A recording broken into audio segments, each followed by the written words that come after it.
जेठानी की अमीर देवरानी। दोनों बहुएं आ गई। अब मैं आराम से मरूंगी। माँ, मरने के लिए या जीने के लिए बहू लेकर आए हम लोग? और नहीं तो क्या माँ, देख मेरी बीवी दहेज में क्या क्या लाई है। ऐसी चीजें जो हम लोगों ने कभी देखी भी नहीं थी। क्या नहीं देखा था देवर जी? कौन सा रसोई में रॉबर्ट काम कर रहा है, या फिर हम लोगों का घर सेंट्रल एसी हो गया? अरे अब ना तू मत शुरू हो जा। सच तो कह रहा है ये गद्देदार सोफे, मसाज की कुर्सी और ये देख कितनी सुंदर पेंटिंग। ये सब कहाँ था हम लोगों के घर में। अच्छा, जो मैं शादी में अपने हाथ से पेंटिंग बनाकर लाई थी वो क्या थी जो 10 साल से घर की दीवार पर लगी थी? वो पेंटिंग नहीं, नमूना था बहू। दो हरे तोते के बीच में वेलकम। और वो चादर जो लू कढ़ाई करके लाई थी, कभी पढ़ा भी था उस पर क्या लिखा था? I love you. अरे अब क्या यही स्टैंडर्ड था इस घर का? गांव की देसी गवार। अरे छोटी को देख, MF हुसैन की पेंटिंग वाली बॉम्बे डाइंग की चादर और न जाने क्या क्या। सही बोल रहा है बेटा। बड़ी बहू को तो मानो कांटो खून सूख जाता है। वो सोच लेती है घर वालों को उसकी और उसके गांव की अहमियत समझा कर रहेगी। वक्त बीतता रहता है और छोटी को घर वालों को श्रेय मिलता रहता है तो वो भी सर पर चढ़ जाती है। क्यों दीदी, क्या करते हैं आपके पापा? वैसे सुना है गांव में है कहीं आप लोगों का घर। हाँ, गांव की ही तो है ये। पापा इसके किसान है। वो क्या है ना, शहर में शादी करना कौन नहीं चाहता। हम लोगों को भी लगा कि बड़ा परिवार है, पिता क्या क्या जिम्मेदारी निभाएगा, तो ले आए इसे ब्याह कर कर। हाँ, तो बहू के ऐसे कौन से गुण थे जो मुझ में नहीं थे? कितनी बार तो आस पड़ोस की पड़ोसने तक आपको मेरी तारीफ करके गई हैं। याद है जब आप गिरी थी सीढ़ी से, तो मैं ही थी जो हाथों से उठाकर बेड पर लिटाया था। गांव का खान पान था शुद्ध, वरना आजकल की शहर की लड़कियां कटोरी पानी का तो उठाया नहीं जाता इन लोगों से। हाँ भाभी, क्योंकि हम लोग नाजों से पले हैं, फूल की तरह। वैसे भी क्या करना है भार उठाकर, जब पापा ने इतना सब दे दिया है तो।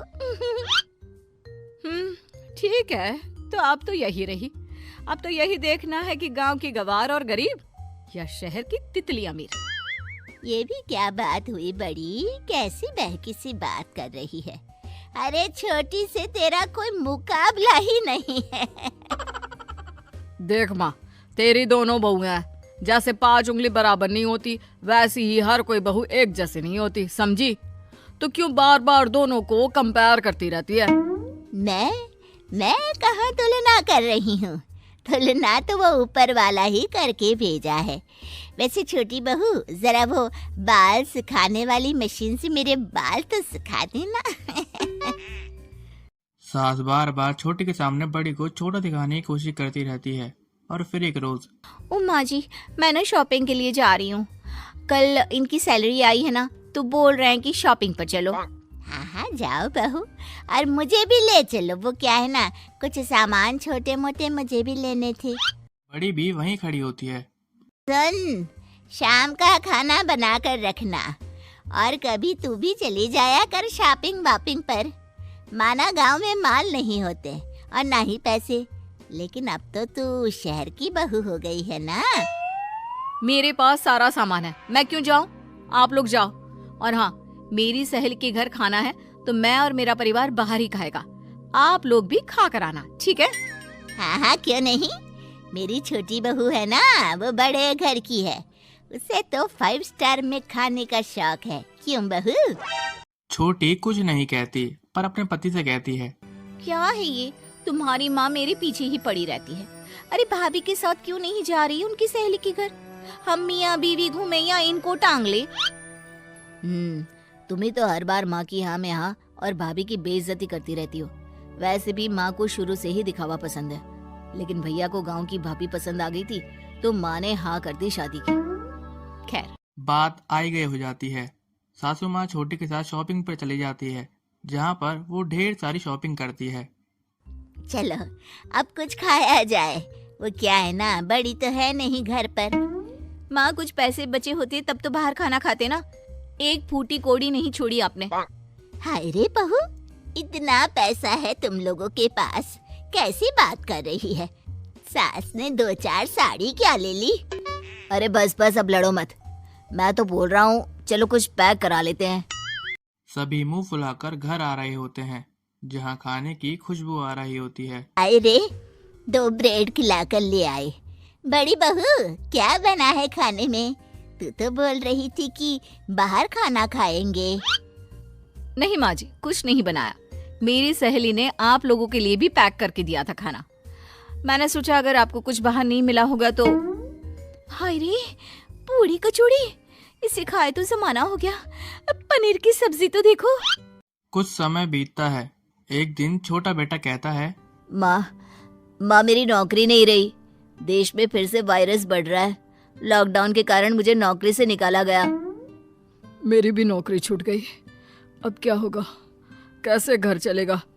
छोटे की भी नौकरी नहीं रही और ना ही मेरी। क्या करेंगे हम? हाय रे बेटो, ये क्या बात हुई? वैसे परेशान होने की क्या बात है? छोटी के पापा के पास बहुत सारा पैसा और बड़ा घर है ना, तो हम लोग वहीं चले जाते हैं रहने। तभी छोटी बोल पड़ती है, हाँ, धर्मशाला है ना। वैसे भी मेरी भाभी किसी को पसंद नहीं करती। वो नहीं चाहती कि घर में ज्यादा लोगों का आना जाना हो, और उन लोगों का बिजनेस भी लॉकडाउन के कारण बैठ गया है। वैसे बाहर निकलना सेफ भी नहीं है। वायरस हर किसी को लग रहा है। ऐसे में ना तो बाहर जाओ और ना ही बाहर से कुछ लाओ। लेकिन बेटा, मैं तो सांस की मरीज हूँ, कैसे काम करूँगी? बाहर निकलकर शुद्ध हवा में वॉक नहीं करूँगी तो मैं तो मर ही जाऊंगी। तभी बड़ी बहू आती है। वैसे आप लोग बुरा ना माने तो मेरे पास आइडिया है। क्यों ना हम मेरे पापा के पास गांव जाकर रहें। वैसे हम लोगों का वहाँ बड़ा मकान है, घर का शुद्ध अनाज और दूध, गांव की ताजी हवा और वातावरण। जब तक यहाँ सब ठीक नहीं होता वहीं चलते हैं। क्यों? हाँ, मैं तैयार हूँ।